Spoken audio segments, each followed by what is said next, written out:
লন্ডনের ভেতরে একটা ভালো ছুটির দিন কাটানোর আইডিয়া শেয়ার করব আজকের ভিডিওতে।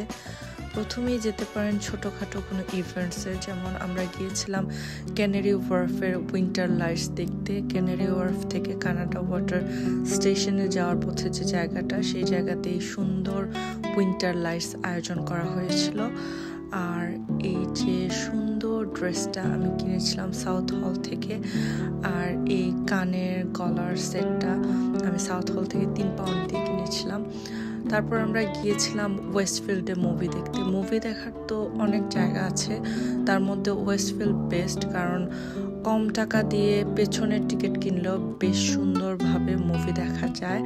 আর আপনার লাক যদি ভালো হয়, গিয়ে দেখবেন পুরো হল খালি, আপনি যেখানে ইচ্ছা সেখানে বসে জয়টা স্ক্রিনে মুভি দেখতে ইচ্ছা মতো দেখতে পারবেন। আর এই তো এইভাবে একটা সুন্দর একটা ছুটির দিন কাটলো, একদম রিল্যাক্স করে মুভি দেখতে দেখতে। বেশ ভালো ছিল দিনটা। I shall persist to join you every night, first in sleep, then in your arms. Everything will be least to the abomination. তোমরা অনুভূতি গীতা